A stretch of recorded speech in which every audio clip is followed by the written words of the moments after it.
80 साल की एक बूढ़ी औरत बदले की आग में जल रही थी। उसने इतना बड़ा प्लान बनाया कि वो अपनी पूरी बॉडी को 18 साल की लड़की जैसा लुक देने के लिए प्लास्टिक सर्जरी करवाने जा रही थी। लेकिन ऑपरेशन शुरू होने से ठीक पहले उसने अपने दुश्मन को फोन किया, ले जान शेंग, आ जाओ। इतनी जल्दी मेरी आवाज पहचानना भी भूल गए? टेंशन मत लो, मैं बहुत जल्द तुम्हें खुद ढूंढ लूंगी। असल में ये बूढ़ी औरत कोई आम इंसान नहीं थी। वो पूरे साउथ ईस्ट एशिया के अंडरग्राउंड ब्लैक मार्केट की सबसे बड़ी हुकूमत चलाती थी। एक बार उसके एक आदमी ने सिर्फ 2 पैकेट ड्रग्स अपने पास रख लिए थे। इसके बदले उसने बिना देर किए उसके सिर पर प्लास्टिक बैग चढ़वा दिया और उसे धीरे धीरे दम घुटाकर मार दिया। इसी केस की जांच में उसे पता चला कि उसके कई लोकल गैंग बॉस ने उसके खिलाफ बगावत कर दी है। जब वो अकेली उनके सामने पहुंची तो सारे गैंग बॉस उसे देखकर और ज्यादा बेकाबू हो गए। लेकिन उन्हें ये नहीं पता था कि वो कितनी खतरनाक है। जैसे ही वो अपने हाथ से इशारा करती है, दूर पहाड़ की चोटी पर बैठे स्नाइपर्स पहले से रेडी थे। एक ही पल में सभी बाकी गैंगस्टर्स ढेर हो गए। इसके बाद उसने अपने एक आदमी को पैसे वापस अपने अकाउंट में ट्रांसफर करने का ऑर्डर दिया। जैसे ही ट्रांजैक्शन पूरा हुआ और उसे $1 अरब मिलने की कंफर्मेशन मिली, उसने फैसला किया कि अब लेई जानशेंग को भी खत्म करना होगा। तुम बहुत कुछ जानते हो, इसलिए तुम्हें भी मरना होगा। कुछ देर बाद समुद्र में एक लाश तैरती हुई मिली और उसे देखकर उसने समझ लिया कि काम खत्म हो गया। लेकिन असल में लेई जानशेंग ने पहले ही उसके प्लान को भांप लिया था। ट्रांसफर के दौरान उसने चालाकी से पैसे अपने अकाउंट में भेज लिए थे, पूरा $1 अरब। और जो लाश समुद्र में मिली थी वो असली नहीं थी, वो पहले से तैयार की गई फेक बॉडी थी। उसका पूरा प्लान परफेक्ट था और वो वहां से बचकर निकल गया। जब उसे पता चला कि सिस्टम में उसे धोखा दिया गया है तो वो समझ गई कि अब खेल बदल चुका है। लेई जानशेंग खुद को बचाने के लिए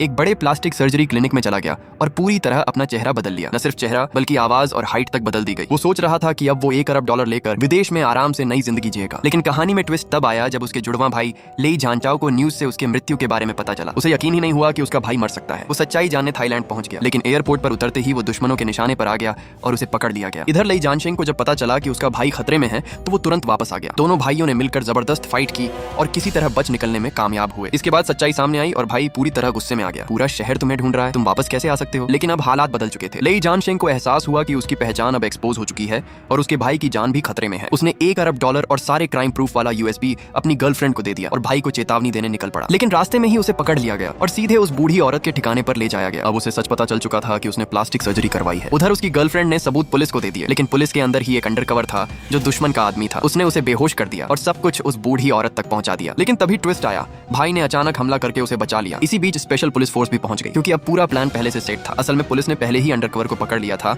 और ये सब जानबूझकर ट्रैप सेट किया गया था। कुछ ही मिनटों में पूरी गैंग खत्म हो गई। आखिरी में जब वो बूढ़ी औरत भागने लगी तो दोनों भाइयों ने मिलकर उसे हवा में ही मार गिराया। इस तरह थाईलैंड का सबसे बड़ा ड्रग सिंडिकेट खत्म हो गया। लेकिन कहानी का आखिरी ट्विस्ट अभी बाकी था। लेई जानशेंग को एक अनजान कॉल आता है और दूसरी तरफ वही बूढ़ी औरत थी जो मरने के बाद भी बच निकली थी और अब वो कोरिया में जाकर फिर से खुद को 18 साल की लड़की में बदलने का प्लान बना रही थी।